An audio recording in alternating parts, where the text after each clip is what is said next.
네, 안녕하세요. 아는 내과 TV의 내과 전문의 유대현입니다. 어, 역류성 식도 질환에 대해서 계속 강의를 하고 있는데 생각보다 너무 기네요.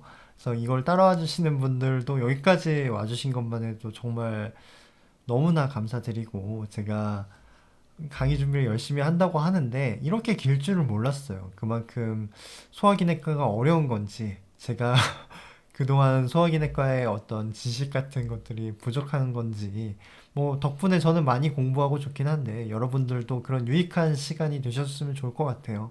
그래서 오늘은 16번째 에피소드, 이제 PPI 부작용에 대해서 알아보도록 하겠습니다. 우리가 일반적으로 PPI 투여하는 상황에 대해서 일단 짚고 넘어갈게요. 지난번에 이제 GERD를 말씀드렸는데, 이제 GERD, 즉, 뭐, 이로지브 에소파자이티스나 GERD 같은 곳에서도 쓸 수 있지만, 엔세이드 같은 경우, 아니면 얼서 같은 경우, 아니면 헬리코박터 제균 치료하는 데도 쓰이기도 하고, 졸린거 앨리슨 신드롬이나 뭐, 이런데, 얼서 유지 치료에도 쓰인다고 알려져 있죠. 그리고 GERD 같은 경우에서는 이렇게 바레식도, 엔세이드 여러 경우에서 이제 쓰이는데 이게 에비던스에 따라서 우리가 정말 이게 효과가 있는 건지 봤더니 엔세이드 블리딩일 때 우리가 예방하는 목적으로는 에비던스가 꽤나 높다고 알려져 있고 바렛에서는 에비던스가 뭐 연구마다 차이가 있지만 GERD가 있을 경우에는 모더레이트 투 하이고 없을 경우에서는 로우로 되어 있고요. 이거는 제가 바렛식도 파트에서 다시 다뤄볼 예정이고 그러면 GERD에서 이로전이 있을 경우에서는 여기 보면 있을 경우에서는 moderate to high고 없을 경우에서는 moderate라고 돼 있어요. 그래서 GERD라고 해서 무조건 PPI를 써야 되는 건 아니구나 라고 알 수도 있겠고 제가 그 부분에 대해서는 지난번부터 강조해서 NERD, 펑셔널 합번 뭐 이런 것들이 있을 수 있기 때문에 우리가 GERD에 대한 용어를 명확하게 정립을 하고 우리가 가슴 쓰림, 뭐 속쓰림, 합번의 증상이 GERD만 있는 게 아니구나. 그러면 그때 우리가 진단을 명확하게 하고 PPI를 상황에 맞게 써야 되겠구나. 이런 것까지 저희가 공부를 했던 거죠.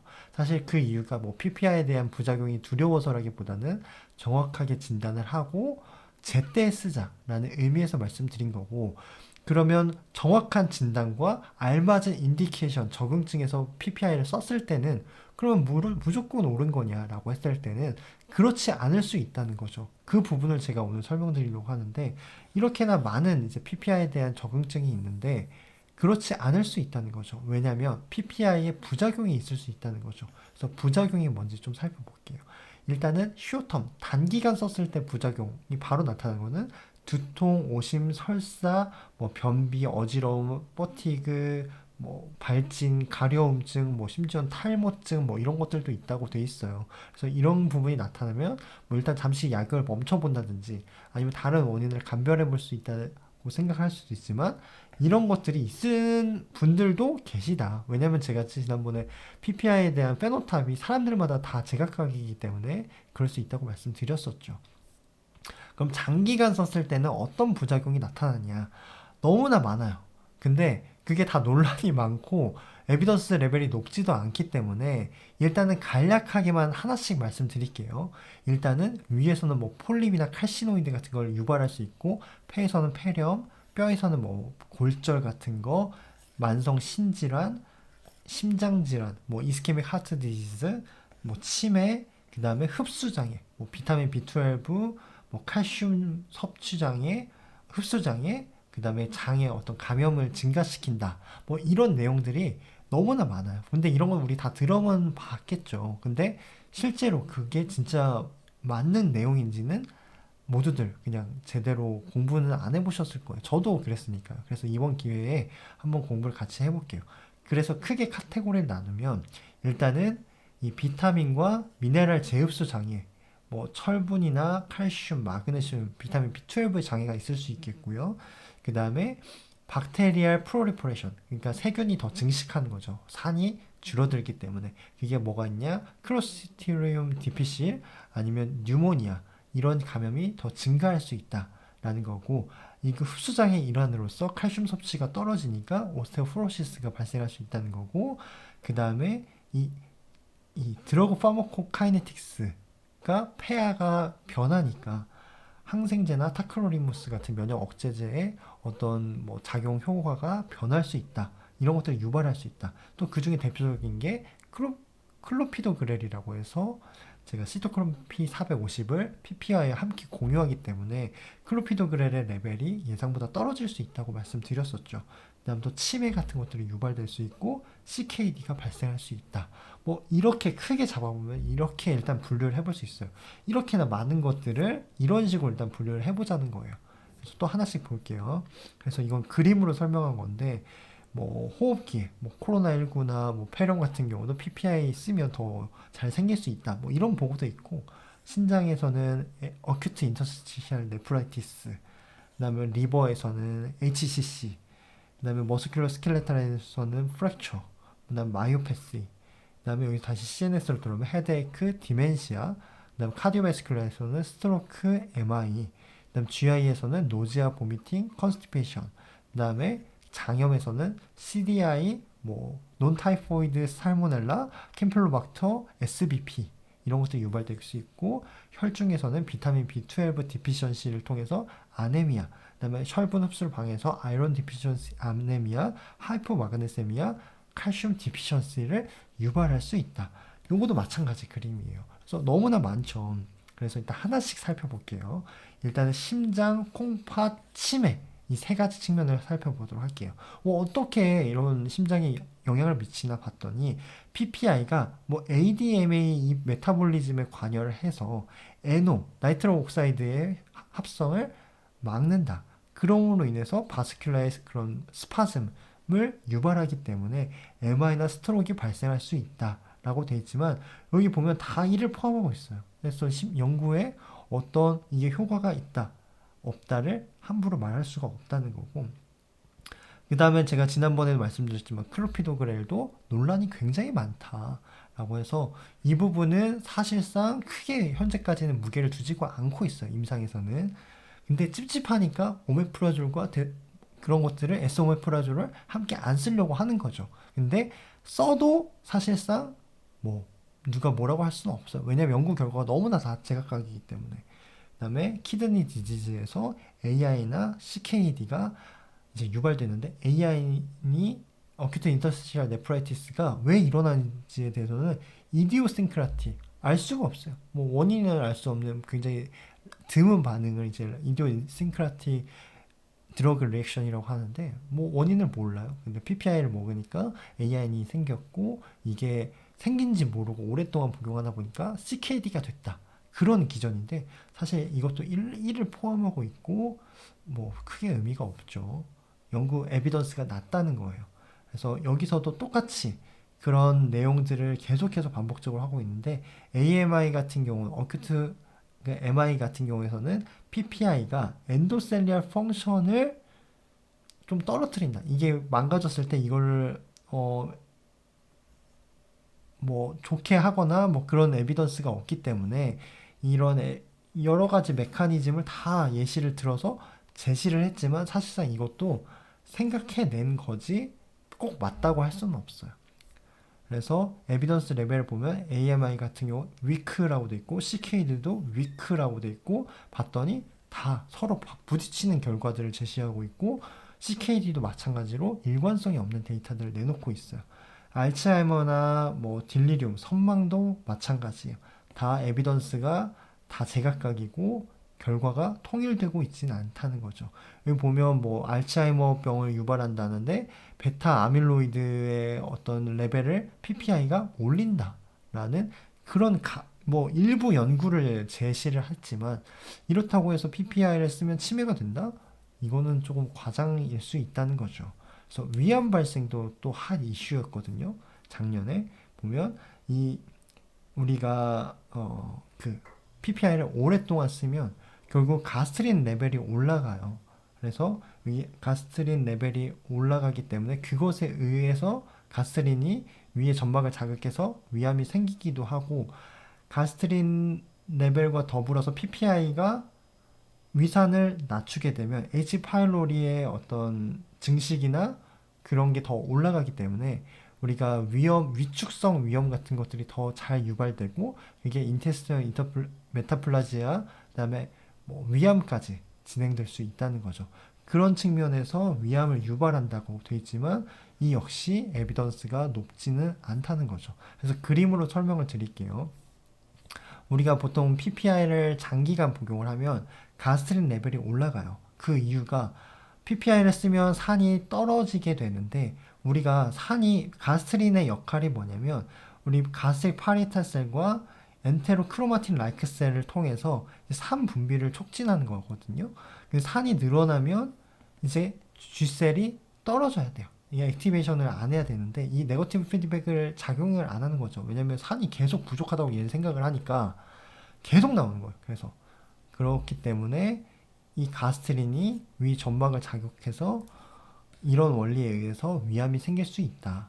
그래서 위암을 장기간 쓴 환자들을 봤더니 가스트린 레벨이 이렇게 서서히 올라간다라는 연구 결과도 있었고 또 보면 우리 아까 잠깐 말씀드렸지만 이 위에 위산이 떨어져서 그러니까 분비가 덜 되고 폐하가 올라가게 되면 이 H 파일로리가 더 활성이 돼서 이것에 의해서 아트로피가 유발되고 아트로피 자체가 점점점 전환병변으로 진행을 하다 보면 위암 자체가 생길 수 있다. 그리고 위산이 줄어들어서 이 안에 H 파일로리뿐만 아니라 다른 세균들의 과증식에 의해서 그 세균들이 내뿜는 그런 발암 물질에 의해서도 위암이 증가할 수 있다. 라는 가설을 제시한 거죠. 그 외에도 PPI를 쓰게 되면 이렇게 히스톨로지컬 체인지, 조직학적으로 변화를 유발해서 펀디 글랜드 플립이나 여기 뭐 코블스톤 라이크 뮤코사, 블랙스팟, 하이퍼플라스틱 플립 이런 것들을 유발할 수 있다라고 나와 있어요. 실제로 여기 보시면 여기 A 그림에서는 펀디 글랜드 폴립이라고 해서 저는 PF로 많이 외웠거든요. PPI는 펀디 글랜드 폴립을 유발한다. 이런 식으로 외웠고 하이퍼플라스틱은 주로 H 파일로리랑 동반되어 있긴 한데 뭐 PPI에 의해서도 이렇게 생길 수 있다고 되고 있고 이런 뭐 멀티플 화이트 앤 플랫 일리베이티드 리전이 이렇게 보일 수도 있다. 그 다음에 코블스톤 라이크 뮤코사 블랙스팟 이런 것들이 PPI를 오래 쓰다 보면 생길 수 있는 부작용이다. 라고 알고 계시고 그러면 인시던스가 얼마나 되나 봤더니 펀디 글랜드 폴립 같은 경우는 936%, 하이퍼플라스틱 폴립은 8.9%, 나머지도 거의 다 10% 이내에 생긴다 라고 돼 있습니다. 그 외에 이제 조직학적으로 보면 여기 보면 이게 원래 정상인데 여기 시스틱 체인지가 막 생기는 거예요. 여기 포베올라 에피셀리아 하이퍼플라지아도 이렇게 발생을 하고요. 이런 식으로 조직학적으로 좀 변형을 유발한다는 거죠. 그래서 작년에 일단은 여기 보시면 5월 11일에 이제 우리나라에서 심평원 자료를 가지고 이제 발표한 논문인데요. 겉 학술지에 나름 유명한 학술지에 실었고 이 연구 결과에서는 PPI 사용이 위암 발생과 연관성이 있다라고 제시를 해서 굉장히 큰 화제가 됐었어요. 근데 그 뒤 이어서 또 발표한 여기 2021년 6월달에 아메리칸 저널 오브 게스트로엔테롤로지도 되게 유명한 학술지거든요. 여기서 발표했는데 여기서는 PPI와 뭐 애시드 블로커를 오랫동안 사용한 게 뭐 위암 발생에 큰 영향이 없다라고 해서 서로 반대되는 연구 결과를 내놨어요. 그래서 아직까지도 이 PPI 사용과 위암 발생에 있어서는 에비던스가 높지도 않고 이 폴립도 칼시노이드도 마찬가지예요. 그래서 에비던스가 높지 않은데 지금 그래도 이쪽으로 굉장히 화두가 되고 있다. PPI 장기 사용에 대한 어떤 문제점들이 계속 이렇게 연구가 되고 있다는 것은 조심을 해야 되고 뭐 다른 대안이 없을까라고 고민을 해볼 만한 가치는 있다는 거죠. 뭐 과연 감염이 증가하는가? 이것도 앞에 잠깐 소개를 해드렸는데 어떤 메커니즘이냐면 일단은 산분비가 떨어지게 되면 우리가 입으로 섭취하는 그런 패소젠들이 쭉 위를 지나서 장으로 내려가겠죠. 그럼 걔네들이 이렇게 엔테릭 입에서 장염 같은 걸 유발할 수 있다. 이거는 이를 포함하고 있지 않기 때문에 그래도 정말 위험도가 한 30% 정도 올라간다. 이런 얘기고 CDI 같은 경우도 더 생길 수 있다라고 되어 있고 시보라고 해서 스몰 인테스틴 박테리아 오버그로스라고 해서 이게 이제 막 가스도 잘 많이 생기고 그런 소화불량 이런 것들을 유발하는 건데 이런 것들도 유발될 수 있다. SBP 뭐 간경화 환자에서 SBP가 더 생길 수도 있다. PPI 오래 쓰다 보면 폐렴도 생길 수 있다. PPI에 의해서 박테리아 오버그로스가 일어나니까. 그래서 이런 메커니즘이에요. 그래서 여기 원래 이 위까지 내려온 그런 우리가 음식물 섭취한 균들이 이 위산에 의해서 다 죽어야 되는데 이게 쭉 타고 소장, 대장으로 내려오니까 디스바이오시스, 미생물의 장내 세균의 불균형을 유발해서 CDI가 발생할 수 있고 이것에 의해서 여러 가지 그런 뭐 브레인 것 엑시스라고 해서 막 이런 뭐 뉴로 디제너러티브 디지즈나 메타볼릭 디지즈, 카디오바스큘러 디지즈까지 유발될 수 있다. 뭐 이런 컨셉이고 시보, 그 다음에 엔테릭 인펙션 이런 것들 유발될 수 있다라고 주장을 하는 거죠. 그래서 이런 것들이 다시 또 메커니즘으로 이렇게 또 설명이 됐는데 아직 에비던스가 그렇게 많지는 않지만 다른 에비던스 아까 말씀드린 뭐 위암이라든지 심장, 콩팥, 치매 이런 것들보다는 그래도 에비던스가 모더레이트 수준은 된다. 조심해야 된다. PPI 써서 장염 걸릴 수 있다. 라는 거죠.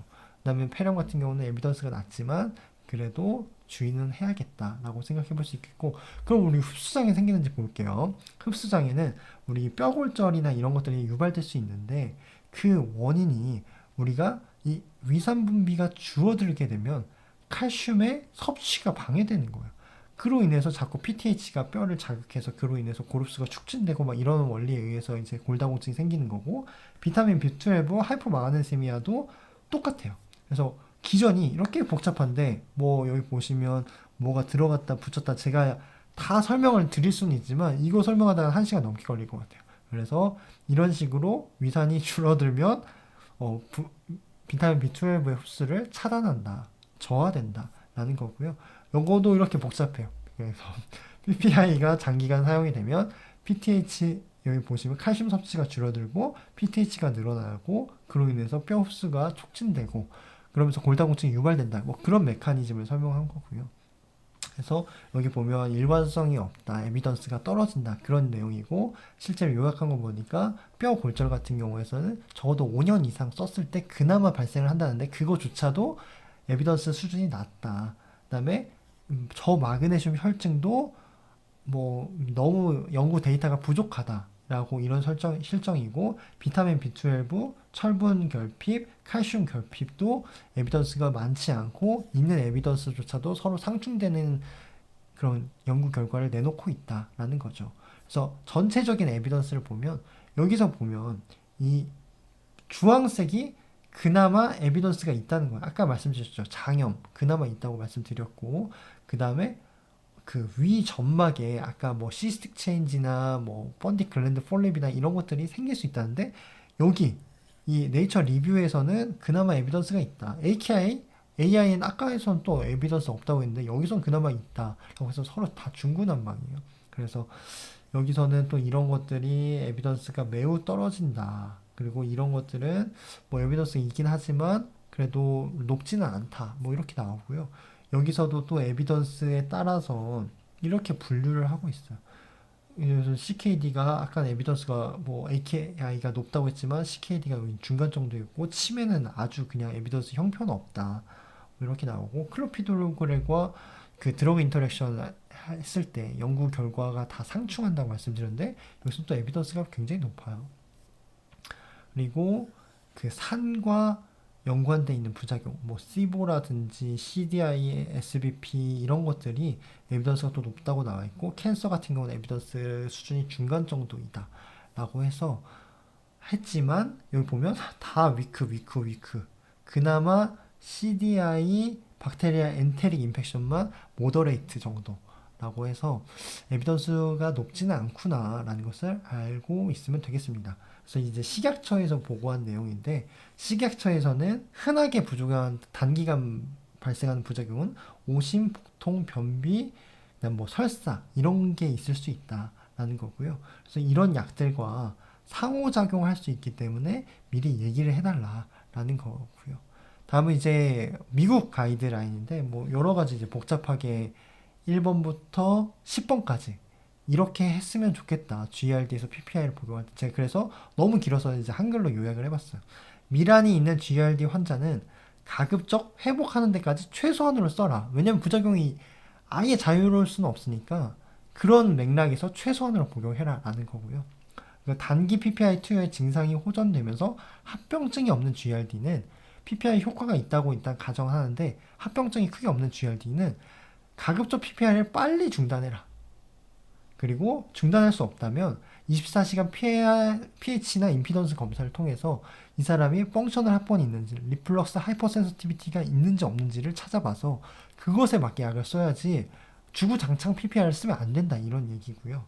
역류성 식도염 질환이 있는 발해식도 환자에서는 증상이 있는 발해식도는 PPI를 장기간 써라 라는 내용이고, 증상이 없는 발해식도 환자는 장기간 PPI 사용을 consider, 고려해야 한다 라고 돼 있어요. 그래서 얘는 무조건 써야 되고 얘는 고려를 해야 된다라고 하지만, 요즘 트렌드는 발해식도에서는 장기간 PPI를 쓰는 쪽으로 진행되고 있다라고 알고 계시고, 제가 그 부분에 대한 내용은 발해식도는 다음 시간에 말씀드릴 거예요.